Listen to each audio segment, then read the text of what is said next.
Bom dia, boa tarde, boa noite. Esta é mais uma edição de Pedro e Cora. Aquele programa sobre... Cadê o X que estava aqui? Pedro e Cora, toda terça-feira, toda quinta-feira, no YouTube do Meio, na sua plataforma favorita de podcasts. Eu sou Pedro Dória. Ao meu lado tá minha amiga Cora Ronen. 20 milhões de pessoas, 20 milhões de brasileiros acordaram sem sua plataforma, né, Cora? Pois foi. E não tinha outra saída, hein? Não, e ainda assim é uma violência. É. E se o pessoal tá achando que a gente vai fazer aquele jogo dos vermelhos contra os verdes e amarelos, a gente não vai, né? Acho que não. Quisera que fosse mais fácil, Cora. Eu sou radical de centro, já disse. Vem.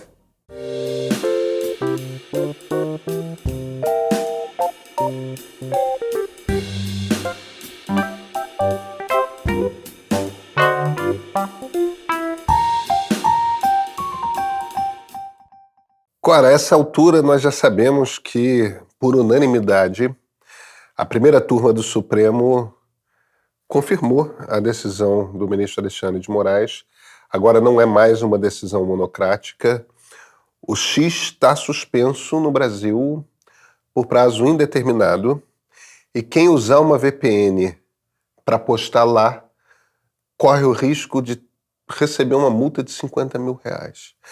Que é um pedaço da decisão que eu acho completamente absurda, tá? Não faz o menor sentido. É. Isso ainda está valendo? Tá. Bom. O que foi proibido, o que ele suspendeu, que ele tinha dado ordem inicialmente na sexta-feira, Era baixar a VPN, era proibir o comércio de VPNs, você baixar a VPN. Não, VPNs estão liberadas para você usar para outra coisa, só não pode usar para acessar o X. O que é um troço que é completamente disparatado, porque... E olha, não está funcionando. Porque eu acabo de acessar o X Não, sim. e está todo mundo lá. Quer dizer, eu acabo de acessar o X da Inglaterra, evidentemente. Eu tenho um duplo na Inglaterra. Eu acho que é bom a gente explicar o que uma VPN é. Uma VPN é um software que você instala, em geral, eles são pagos, mas tem algumas que são gratuitas, que engana a internet. Fica parecendo que você está acessando o lugar de um outro país. No seu caso, está acessando o X do Brasil, só que via Inglaterra, né? Tem uma Cora 2 na Inglaterra que está acessando, porque eu daqui não poderia Naturalmente. acessar, entendeu? Naturalmente. Quer dizer, eu tenho a impressão que isso vale para postar, né? Quer dizer, ele quer bloquear o trânsito lá, mas essa é uma decisão inteiramente idiótica. Na verdade, vou te dizer o seguinte, eu acho que continua sendo uma decisão monocrática. Eu acho que o STF concordou com isso porque não tinha como discordar. Porque virou uma coisa de soberania nacional versus um moleque bilionário. Então você não vai... A essa altura, o STF não tinha outro caminho. Não, eu concordo com uma vez com ele. Sabe? Não tinha como correr. Mas teve que chegar a essa conclusão porque o ministro Alexandre de Moraes, de quem eu sou fã, viu? E continuo fã. Eu acho que ele tinha que tirar a estrela de xerife do peito. Já não precisa mais usar, mas ele extrapolou. E, na verdade, eu acho que muita gente tem extrapolado ao dar trela para o Elon Musk. Eu acho que a gente precisa separar agora. Olha, eu concordo com tudo que você falou até agora. Eu acho que o Supremo não tinha escolha, o ministro Alexandre não tinha escolha que não bloquear o X, a partir do momento caiu na armadilha do Elon Musk. Se torna uma... Exatamente. A partir do momento que se torna uma coisa de ter uma empresa que se recusa a obedecer as leis do país, você não tem escolha que não dizer essa empresa não pode funcionar no país. E flagrantemente, né? Parece até um garoto... É claro. Quando alguém desencavou, por exemplo, uma troca de tweets do Musk a respeito do Erdogan na Turquia, em que lá o governo pediu a suspensão de algumas contas do Twitter, o Musk suspendeu aquelas contas, alguém cobrou, mas é a liberdade de expressão das pessoas, tudo mais. Aí a resposta do Musk foi: a alternativa era tirar a liberdade de expressão de todos os cidadãos turcos. então obedecia às leis da Turquia. Quer dizer, existe uma Ele obedece dose... às da Índia também. existe uma dose de hipocrisia gigantesca. Na segunda-feira, o Gideon Rachman, que é o colunista de internacional do Financial Times. O Financial Times é um jornal que a gente pode chamar de muita coisa, mas anticapitalista não. Não. Um jornal super liberal, talvez não. O jornal mais liberal em inglês. E o Rachman escreveu uma coluna desancando o Musk e tratando o Musk como essencialmente uma ameaça ao mundo livre, entendeu? Que é uma das coisas que ele chama atenção, que é um troço horroroso. O Musk fez aquele papel de dar conexões da Starlink para o pessoal da Ucrânia, e num determinado momento, quando se aproximava a possibilidade do exército ucraniano atacar a Crimeia, invadir a Crimeia, o Musk tirou o acesso à internet deles para evitar a Terceira Guerra Mundial. Francamente, para ajudar o Putin, o troço. O ponto que a gente deveria voltar 2 passos é que tem tanta coisa nessa história agora. É o seguinte, eu acho que o erro do Alexandre não foi de suspender o Twitter. Foi começar a bater papo lá atrás. Foi começar a dar umas ordens que são disparatadas de suspensão de um bando de conta. Eu acho até que em alguns momentos houve contas que de fato tinham que ser suspensas em determinados momentos. Eu te dou um exemplo. Paulo Figueiredo, por exemplo, neto do presidente João Figueiredo, é um cara que ativamente, naquele momento ali em que o Bolsonaro estava tentando dar um golpe de Estado, estava usando todas as redes sociais dele e a Jovem Pan para pressionar abertamente os altos generais a embarcarem no golpe de Estado. Aquilo ali era uma ameaça real e concreta por conta da influência que ele tem dentro das Forças Armadas. Aquilo era uma ameaça real e concreta à democracia brasileira. Agora, tem outros casos. O monarca é só um idiota. Sabe? O cara que... Mas é esse o problema, né? A gente não sabe quem é só o idiota. E quem é que vai decidir quem é o cara perigoso e quem é o cara idiota? É um caminho perigoso. E eu acho que toda essa questão mostrou pra gente como nós, como sociedade, estamos mal equipados para lidar com as redes sociais. Porque o primeiro problema, que está na raiz disso tudo, mais do que os pedidos de suspensão do Alexandre de Moraes ou o que for, é que você não pode ter uma ferramenta do tamanho do Twitter, da importância política do Twitter, na mão de uma única pessoa e de uma única pessoa que tem uma agenda política. Porque você tem ferramentas agnósticas, você pode dizer, bom, tanto faz, Windows, né, o que você quiser. Mas aqui você tem uma questão política, não é à toa que o camarada do Telegram foi para a cadeia na França, porque a gente não está sabendo lidar. É um pouco como o Pablo Marçal no debate em São Paulo, quer dizer, você faz um debate e bota aquele cara lá que não sabe fazer nada, que só quer agredir, que quer tumultuar o processo. Aí o que você faz? Você vai acabar com todos os debates, você vai começar a fazer debates sem Pablo Marçal, mas o que acontece? A gente está num momento em que a gente não sabe como lidar com um cara desses. Eu acho que é importante também a gente... Sabe, se por um lado, eu acho que nesse momento final o Alexandre não tinha escolha, eu acho que ele deu corda para o Musk fazer o teatro dele. Isso posto, quem foi punido, e esse é o meu maior problema esse é o meu principal problema com a decisão do ministro, tá? Cara, a quem você está punindo? Você está punindo a empresa Twitter ou você está punindo os 20 milhões de brasileiros? Você está punindo os 20 milhões de brasileiros. Pois é. Mas como é que você pune a empresa Twitter sem afetar esses usuários? Quer dizer, quando você se vira por conta de um empresário estrangeiro, um empresário sul-africano, se recusar a obedecer às leis do Brasil, você impõe uma multa a quem acessa por um acaso, quantas pessoas vão acessar? 5% dos usuários do Twitter? Entende? Isso realmente não faz nenhum sentido.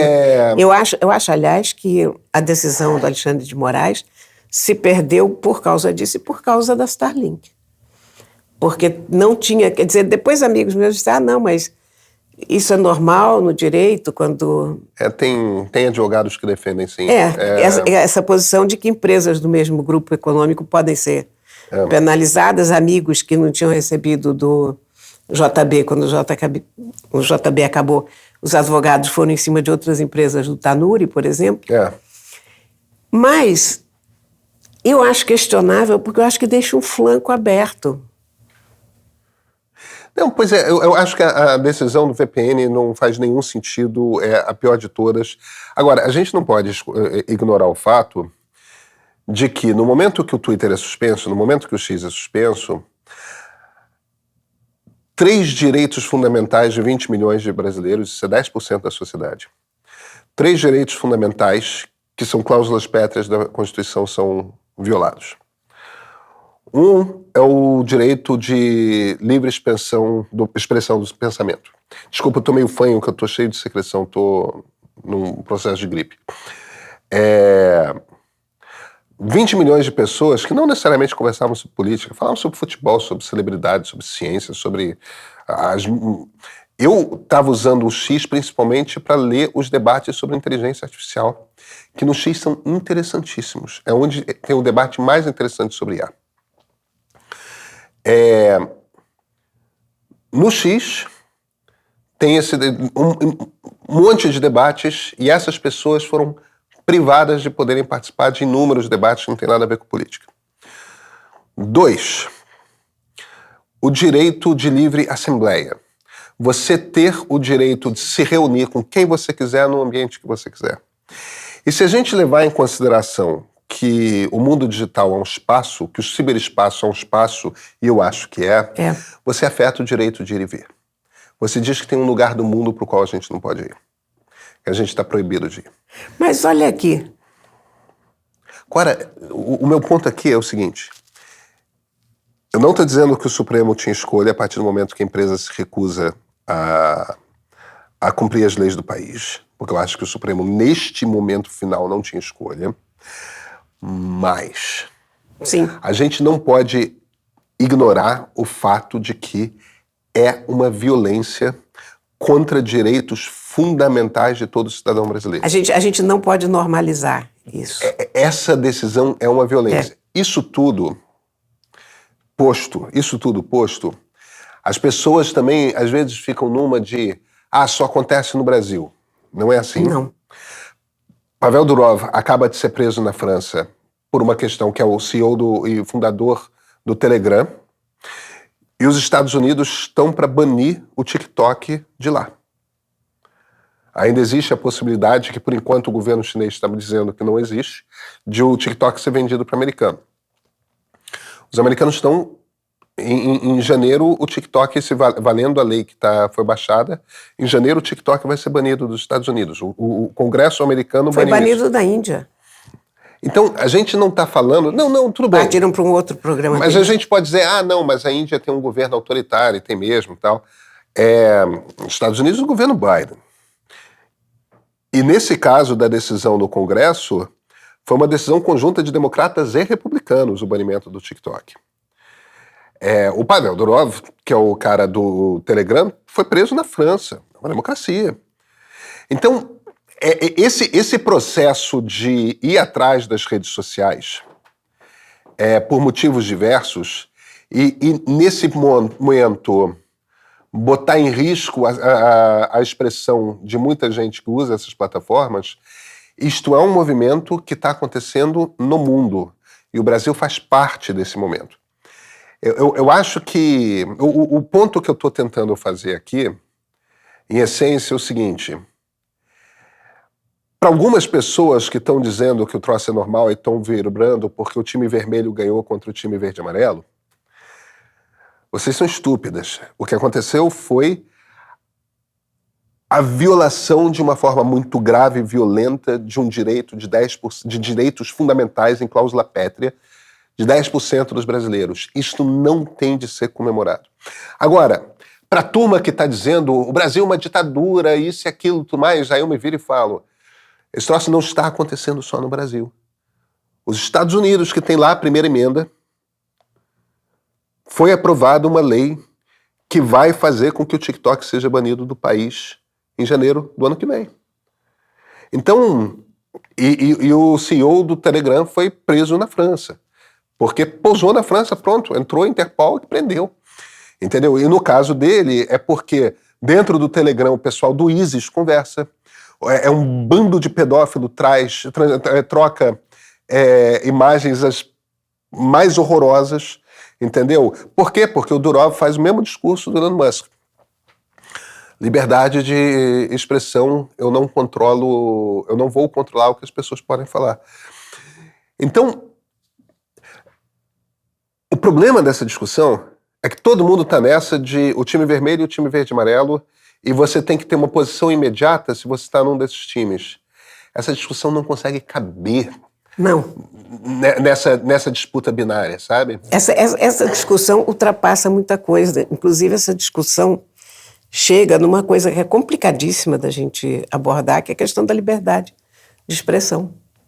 Porque a gente tem um conceito de liberdade de expressão como uma liberdade absoluta. Mas eu vou te dizer uma coisa, você sabe que eu pensava assim, há pouco tempo, até esse desvirtuamento das redes sociais, eu achava que todo discurso tinha que ser tolerado. Mas eu tenho posto isso em perspectiva e estou começando a chegar à conclusão que não, que há um tipo de discurso que não deve ser tolerado, porque esse discurso está acabando com a democracia em vários lugares. Ele está sendo extremamente maléfico para a sociedade como um todo. Quem vai decidir qual é o discurso maléfico, qual que não é? Enfim, há uma coisa muito complicada nisso. É um campo minado, é um terreno onde a gente mesmo não consegue ter clareza de ideias, porque não é tão simples, porque se você for pensar com honestidade em relação ao assunto, você tem pontos que são defensáveis de um lado e são defensáveis de outro. O ponto que não pode ser defendido de forma alguma, a meu ver, é um cara peitar a justiça de um país como Elon Musk fez. Uhum. Quer dizer, é achincalhar a justiça, não é nem não respeitar a justiça, é achincalhar, fazer... O problema é o seguinte, quando o Alexandre de Moraes manda uma intimação para o Twitter, não é o Alexandre de Moraes, é o Brasil. É claro. É a Suprema Corte. Então... A mesma ordem que ele obedeceu na Turquia. Exatamente. Quer dizer, é o país. Claro. Se o país está certo, está errado, não cabe a ele, Elon Musk, dizer. Claro, não, são as leis do país. Eu concordo inteiramente com você. Então, são as leis do país e é a autoridade máxima da justiça desse país que mandou uma intimação. E aí ele bota a autoridade máxima como Darth Vader ou rolo de papel higiênico, ou sei lá o quê. Olha aqui, não pode. Eu sinto muito, mas não pode. É um palhaço perigoso. Mas é um palhaço extremamente perigoso. É um palhaço disruptivo, é um palhaço que está fazendo todo o jogo da extrema-direita, toda essa jogada, curiosamente muito próxima, né, do 7 de setembro, vai dar um gás ao 7 de setembro dos bolsonaristas. Nós vamos agora deixar que o Elon Musk faça o que ele quiser no Brasil, que ele mude a política brasileira só porque ele tem não sei quantos bilhões e porque ele calha de ser o dono do Twitter. Isso está tudo errado. Por outro lado, você limitar o acesso de 20 milhões de brasileiros ao Twitter também não está certo. Mas, entre essas duas coisas, eu ainda sou mais time STF do que time Elon Musk. Eu botaria a coisa da seguinte forma. Liberdade de expressão. Como é que funciona liberdade de expressão? Eu gosto do critério do do John Stuart Mill, que me parece que o que ele diz em essência é o seguinte. É aquele exemplo que eu vivo repetindo, que é o exemplo que ele abre com o capítulo 3 do Sobre a Liberdade, com esse exemplo, que eu acho que é um exemplo matador, que é duas situações. Teve um determinado momento lá na Inglaterra, uma crise de fome, e um dos problemas é que o preço dos cereais subiu muito. Se você vai num jornal e publica um artigo, a responsabilidade pela fome é dos mercadores de cereal, que cobram preços abusivos das pessoas, é uma coisa. Se você está na frente da casa de um mercador de cereal e tem na sua frente uma multidão com ancinho, foices, enxadas, desesperados de fome, com raiva e com ódio, e você gritando se vira, a responsabilidade da fome é dos mercadores de cereal, como esse que mora aqui, que cobram preços abusivos, aquilo que foi dito é a mesma mensagem. Uma pode levar a um assassinato. Outra vai ser lido por um bando de gente sentado na poltrona de manhã, no café da manhã, lendo o jornal. Então, o que o Musk diz é o seguinte: a questão da expressão é o dano. A questão da expressão não é a mensagem. É engraçado porque rima com a ideia do Marshall McLuhan, um século depois, de que o meio é a mensagem. A mensagem, de fato, não é a ideia que você está dizendo, a mensagem é o contexto em que você está dizendo a mensagem. Então, o ponto fundamental é o seguinte: existe o risco de você expor a vida de alguém, expor a dano a alguém, de alguma forma, ou a sociedade, com aquela mensagem naquele contexto. O contexto faz uma imensa diferença. E aí eu vou para um segundo ponto, que é o seguinte: os Estados Unidos controlam muito pouco expressão. Você vai para a Europa, que são democracias tão democráticas quanto a americana, você não vai se virar e falar que a Alemanha é uma democracia menos democrática do que os Estados Unidos. Talvez você possa falar o contrário, que os Estados Unidos são menos democráticos do que os alemães. Hoje, em 2024. Agora, os alemães têm muita restrição do que pode ser falado ou não. Os franceses têm várias restrições do que pode ser falado ou não. Escuta, eu acho que quando você está... Você não tem jeito, você está numa sociedade de um tamanho desmesurado. Você tem uma quantidade de gente com que o mundo jamais teve que se virar. Você tem uma quantidade de gente dando palpite que nunca teve. Não, claro. Não tem freios, não tem medidas. E com muita velocidade, tudo isso é verdade. Mas o ponto que eu queria fazer é o seguinte: por que os americanos nunca tiveram... tem muito baixa legislação sobre o que pode ser expresso ou não? Eles têm legislação para o dano, mas não tem legislação sobre limites. E por que os alemães, por exemplo, proíbem parafernália nazista? Isso não pode. Porque eles já viram que não funciona. Porque eles entendem, eles aprenderam com a história deles... Perdão. Eles aprenderam com a história deles que existe um bug cultural ali. Se você estimula aquele troço por aquele caminho, dá errado. Dá ruim. Dá problema. Os americanos não tiveram uma experiência como isso. Então, pelos americanos jamais terem tido uma experiência como isso, eles nunca fizeram nenhum tipo de legislação que pudesse coibir a expressão. Agora, nós temos. A gente não tem problema com nazista. A gente nunca foi um país nazista, a gente nunca foi um país fascista. Mas estamos ditadura aqui militar, pedindo golpe militar, né? E isso a gente já devia ter aprendido que isso é o nosso bug. Exatamente. Então, a gente tem razões para, em momentos de crise e ameaça à democracia, precisamos controlar os pedidos de golpe militar. Assim como os alemães precisam controlar a ideia de coisas nazistas, antissemitas, etc. Como eles controlam. E é um pouco isso que às vezes as pessoas não conseguem entender. Nações têm histórias diferentes e as leis que cada país tem vêm daquilo que a história ensina para esses países que são seus problemas. Se os confederados tivessem vencido a Guerra Civil, talvez a legislação sobre liberdade de expressão nos Estados Unidos fosse muito diferente hoje do que é. Só que eles nunca viveram uma ditadura. Então é isso. Estão perto. Estão perto. Agora,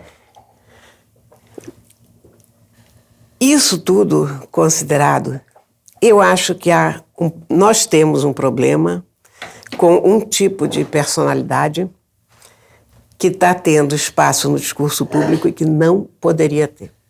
E não poderia ter nos termos que está tendo. Que é a coisa do Pablo Marçal, que é a coisa do Elon Musk, que é a coisa do Carluxo, mas sendo que o Carluxo, nessa altura, é quase um fósforo queimado, né? Mas não dá para você jogar tão fora das convenções. Porque a sociedade se segura porque ela é uma sociedade com regras, com critérios estabelecidos que devem ser obedecidos para você conviver em sociedade.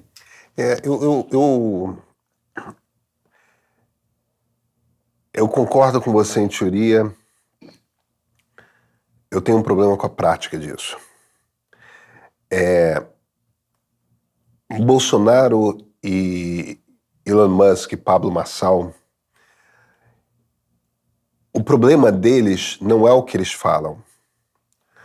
O problema deles é que algo entre 20% e 30% da sociedade brasileira quer ouvir o que eles falam. O problema deles é que a gente está com um percentual grande da sociedade que está radicalizado e quer votar em pessoas que têm discurso como o deles. Mas isso é um desencanto com a política. Isso é gente... Eu acho que isso, um desencanto com a democracia.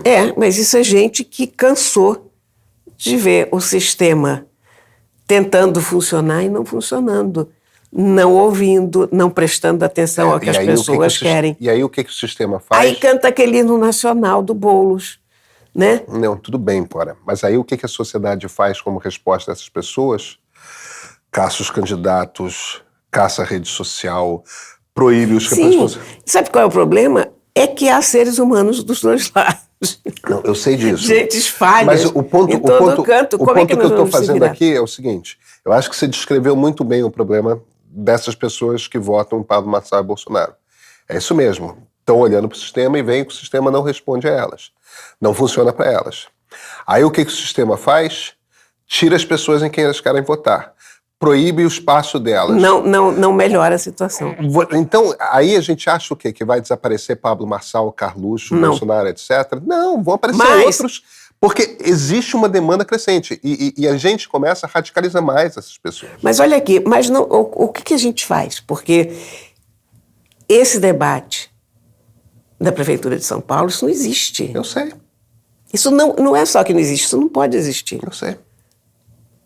Porque você tem as pessoas jogando, por um lado, um jogo e tem um outro jogando outro. Cora, eu sei. E o Elon Musk é a mesma coisa. Eu sei. Porque você diz, olha, a lei não se discute, a lei se cumpre. Aí todo mundo vem com aquelas clássicas figurinhas. O que aconteceu na Alemanha em 1936 era legal, o nazismo era legal. Ok, de fato, a lei não é perfeita. Aliás, a lei é muito falha, a lei é muito complicada. Mas uma pessoa não pode ostensivamente se pôr contra a lei de um país. Claro. Ainda mais uma pessoa num outro país. O problema, me parece,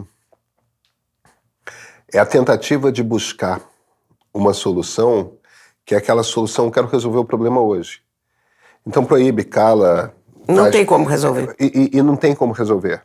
O problema essencialmente é o seguinte: esse troço não se resolve com um país que se recusa a ouvir a outra metade do país. Entendeu? A gente tem que ter a capacidade de sentar e começar a ouvir o que essas pessoas querem, quais são as demandas dessas pessoas, qual é a visão de país dessas pessoas.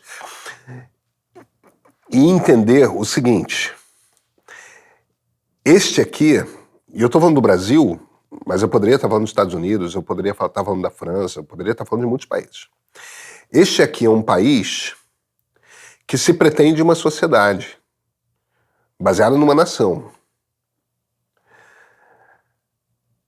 Se 30, 40, 50, Bolsonaro teve metade dos votos da última eleição, no segundo turno. Se a gente acha que a gente vai construir um país calando 30% da sociedade, calando metade da sociedade, a gente não vai. Se a gente acha que a gente vai resolver o problema impondo democracia, democracia é uma coisa na qual as pessoas precisam querer viver.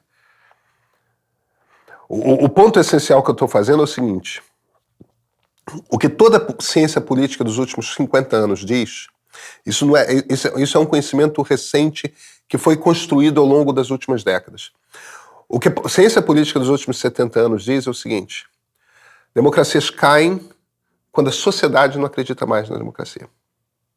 Democracia se impõe quando uma sociedade deseja muito uma democracia. Brasil, 1984. A gente queria democracia. É verdade. Então, não adianta ficar calando proibido esse tipo de coisa. A França da Revolução, né? A França da Revolução, é exatamente isso. É os Estados Unidos da Revolução, entende? É assim que o troço funciona. O meu medo é a gente achar que na autoridade, na força do Estado, a gente vai resolver o problema, calando, proibindo isso e tal, quando o que a gente está fazendo, na verdade, é ter essa turma aqui que já não acredita em democracia, está se afastando, está se radicalizando. Eles estão achando que a democracia não é para eles. Aí a gente vai, tira os candidatos deles, tira os lugares que eles conversam, tira... A gente está abrindo um rombo na sociedade... E aí, um dia a democracia vai cair. Por que caiu? A gente fez tudo errado, a gente proibiu os radicais. Os radicais são o povo. É verdade. A gente não desradicalizou o povo, a gente não parou para ouvir. Vem cá, tudo bem, vamos chegar a um acordo aqui, como é que a gente... Olha, a gente não parou para ouvir e a gente está surdo e tripudiando. Porque quando um candidato, a Prefeitura de São Paulo, bota um hino nacional em gênero neutro daqueles... Aí você vai dizer, não foi ele. Você tem toda a razão, você tem toda a razão. Mas é isso. A sociedade está por aqui, das pessoas inventarem coisas e desfazerem tudo em que elas acreditam, e você vai mexer com o hino nacional, e você vai cantar hino nacional em gênero neutro, e você acha que isso vai ficar assim mesmo, que as pessoas estão achando isso legal? Não, você tem toda a razão. Está tudo intimamente ligado. Eu só torço, Cora, sinceramente, que na quinta-feira a gente tem um programa mais leve. Eu também. Vamos deixar o livro para quinta, né? Vamos deixar o livro para quinta, tá bom. Até quinta-feira, Cora. Eu tenho uma enorme admiração pelo canal, é por onde eu me informo. Eu aposto muito no streaming. É rápido, direto ao ponto. Poder ter uma newsletter que vem com conteúdo curado, que tem não só fatos e dados, mas também opinião, visão, ajuda a formar o raciocínio crítico que a gente precisa para continuar à frente, continuar liderando processos e pessoas dentro das empresas. Não tem como começar o dia sem ler o e-mail, né? O e-mail é ponto de partida do meu dia, né? Pegar uma caneca de café, sentar, abrir o e-mail, abrir o e-mail do meio e me informar. Eu sempre andei no transporte público no Rio de Janeiro, então o e-mail era a melhor forma de me informar durante a manhã, de saber todas as notícias nacionais e internacionais. É um veículo democrático, onde as informações são passadas com seriedade e veracidade. Quem não segue o e-mail ainda, eu recomendo, sou super fã e espero que vocês sigam fazendo esse trabalho de trazer um lugar diferente, um ponto de vista diferente.